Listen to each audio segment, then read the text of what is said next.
Hello students, जैसा कि आप थंबनेल में देख चुके हैं कि हम इस वीडियो में क्लास 9th की साइंस उसका chapter number 3 atom and molecule उसके एनसीईआरटी एक्सरसाइज इन टेक्स्ट भी और एक्सरसाइज भी कंप्लीट करने वाले हैं।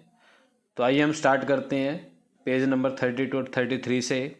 क्वेश्चन नंबर 1, उसकी स्टेटमेंट आपके सामने लिखी हुई है। क्या स्टेटमेंट है? In a reaction, 5.3 gram of sodium carbonate react with 6 gram of ethanoic acid. The product were 2.2 gram of carbon dioxide, 0.9 gram of water and 8.2 gram of sodium ethanoate. Show that these observations are in arrangement with the law of agreement with the law of conservation of mass. तो इस question को solve करना हमें, तो आइए start करते हैं हम। क्या स्टेटमेंट हमारे पास, मैंने क्वेश्चन आपके सामने सोल्व किया हुआ है, इसको समझा देता हूँ आपको। देखो कैसे करना है आपको। ये सोडियम कार्बोनेट, इथेनोइक एसिड, ये रिएक्टेंट हो गए दोनों जो रिएक्ट करेंगे। इसका मास आपको 5.3 ग्राम दिया हुआ बच्चों, और इसका मास आपको दिया 6 ग्राम। रिएक्ट करके बनाता है कार्बन डाइऑक्साइड 2.2 ग्राम की, वाटर बनाता है 0.9 ग्राम, और सोडियम इथेनोएट बनाता है 8.2 ग्राम। अब हमें करना क्या है बेटा? इसको प्रूव करने के लिए हमें चेक करना मास ऑफ रिएक्टेंट। रिएक्टेंट होता है जो रिएक्शन से पहले होता है, और प्रोडक्ट होता है जो रिएक्शन के बाद बनते हैं। तो मास ऑफ रिएक्टेंट चेक करना टोटल। आपको क्या करना है? 5.3 और 6 को ऐड करना है, 11.3 बनेगा।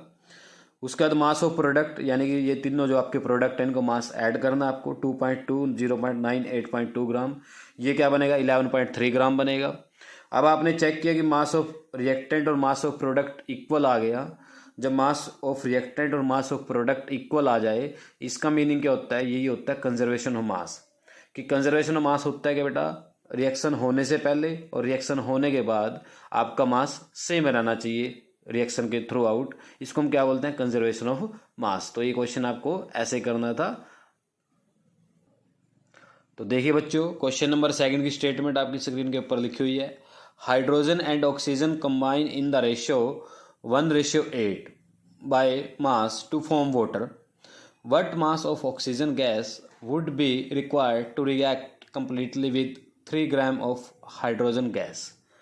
आपको क्या दिया हुआ है कि जब वाटर बनाते हैं उस वाटर में हाइड्रोजन और ऑक्सीजन 1:8 में ऐड होते हैं। ठीक है, ये मैंने आपके सामने इसका आंसर लिखा हुआ। देखिए रेशियो क्या दिया? 1:8। इसका मीनिंग क्या होता है? अगर हम 1 ग्राम हाइड्रोजन का लेंगे तो आपको उसके लिए 8 ग्राम ऑक्सीजन चाहिए। ठीक है, अब इसने स्टेटमेंट पूछा है कि 3 ग्राम हाइड्रोजन के लिए कितनी ऑक्सीजन चाहिए। ये तो बच्चों वाला क्वेश्चन था। ठीक है, ये तो पेपर में आना भी नहीं चाहिए कि 1 ग्राम के लिए 1 ग्राम हाइड्रोजन के लिए 8 ग्राम आपको ऑक्सीजन चाहिए। तो 3 ग्राम हाइड्रोजन के लिए आपको 24 ग्राम चाहिए। यूनिटरी मेथड बोलते हैं इसको। तो इसका मीनिंग आपको आंसर आ गया आपका 24 ग्राम ऑक्सीजन इज रिक्वायर्ड। ऐसे आप 5 ग्राम होता तो हाइड्रोजन आप उसको भी निकाल लेते, 40 ग्राम आ जाता आपका ऑक्सीजन। तो कुछ भी आ सकता है स्टेटमेंट में, तो आप इसको ऐसे करेंगे। तो देखिए क्वेश्चन नंबर 3 क्या बेटा, उसकी स्टेटमेंट आपके सामने लिखी हुई है। Which postulate of the Dalton atomic theory is the result of the law of conservation of mass? कहता है कौन सा डाल्टन थ्योरी का postulate law of conservation of mass को वेरीफाई करता है, यानी कि डिफाइन करता है। तो आपको पता है कि लॉ ऑफ कंजर्वेशन ऑफ मास का मीनिंग क्या होता है? आपको पता है कि रिएक्टेंट का मास और प्रोडक्ट का mass throughout the reaction same होना चाहिए। ये हम न्यूमेरिकल फर्स्ट में समझ चुके हैं। अब जो डाल्टन थ्योरी थी उसका जो पोस्टुलेट है वो क्या था?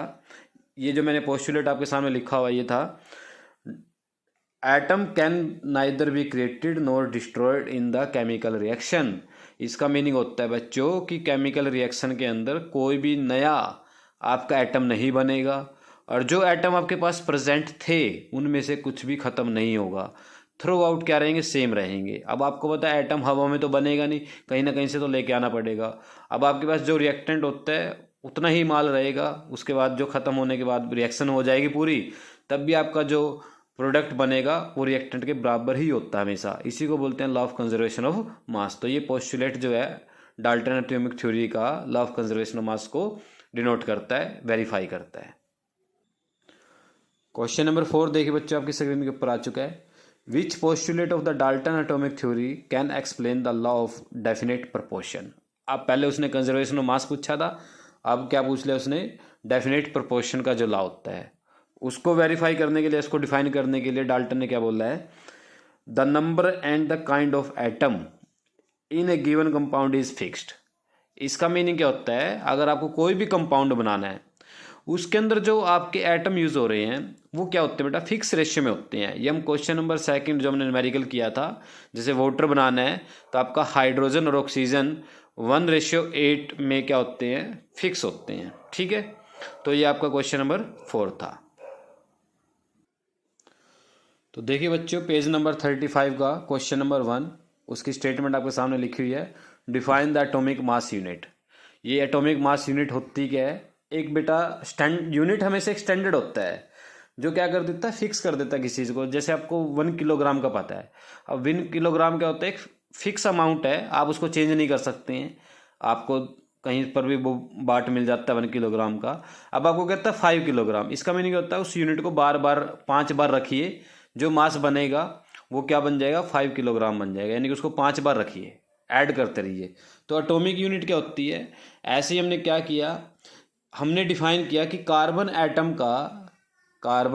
का जो मास है, ठीक है, कार्बन एटम का जो मास है उसका 1/12 यानी कि उसको 12 से डिवाइड करके एक नंबर आएगा, उसको हमने बोल दिया एटॉमिक मास यूनिट, यानी कि इसको फिक्स बना दिया। तो इसकी डेफिनेशन क्या लिखेंगे, एटॉमिक मास यूनिट लिखिए, atomic mass unit, atomic mass unit is equal to 1/12 the mass, इसको ब्रैकेट में रख लीजिए ताकि समझ में आ जाए, 1/12 लिया हो हमने, mass of A carbon 12 atom. ठीक है बेटा, कि जब हमने मास लिया वो किसका लिया है, कार्बन 12। कार्बन 12 का मीनिंग होता है जिसका एटॉमिक नंबर 12 हो कार्बन का, क्योंकि कार्बन के आइसोटोप आते हैं, आइसोटोप आपको मैं नेक्स्ट वीडियो में समझाऊंगा, नेक्स्ट चैप्टर में आते हैं टॉपिक के, वहाँ पर करेंगे। ठीक है, तो ये आपका क्वेश्चन नंबर 1 था, आप इसको स्क्रीनशॉट ले लीजिए। तो देखिए बच्चों, क्वेश्चन नंबर 2 आपकी स्क्रीन के ऊपर आ चुका है, why is it not possible to see an atom with naked eye. Naked eye का मीनिंग होता है भी बिना किसी इंस्ट्रूमेंट की हेल्प से हम एटम को क्यों नहीं देख सकते हैं, आपको ये बताना है। अब आपको पता है कि एटम का जो साइज होता है बिल्कुल छोटा होता है, जो हमारी आई से यानी नेक्ड आई से हम उसको नहीं देख सकते हैं। तो आप क्या लिखो यहाँ पर आंसर में, तो आसान सा क्वेश्चन आ गया है। ठीक है, एक रीजनिंग सा क्वेश्चन हो गया, it is not possible, it is not possible to see an atom with naked eye because size of atom is very very small। ठीक है, साइज क्या होता है एटम का, बहुत ही छोटा होता है। आप लिख भी सकते हो which is order of 10⁻⁻10 metre, 10⁻⁻10 metre, यानी कि 1 मीटर को आपने 1 के आगे 10 जीरो लगा के डिवाइड करना है, वो जो साइज आएगा वो एटम का साइज होता है। ठीक है, तो इसका स्क्रीनशॉट ले लीजिए, इसका आंसर लिख सकते हैं, आप बना सकते हैं पेपर में, अगर आ जाए तो ऐसे आप इसको करेंगे। तो हम इस वीडियो में आज इतना ही करेंगे, इसके बाद के क्वेश्चन जो होंगे हम नेक्स्ट वीडियो में करेंगे बेटा। ओके बेटा, थैंक यू फॉर वॉचिंग। अगर वीडियो अच्छी लगी है तो चैनल को सब्सक्राइब कीजिए, वीडियो लाइक कीजिए और शेयर कीजिए। थैंक यू बेटा।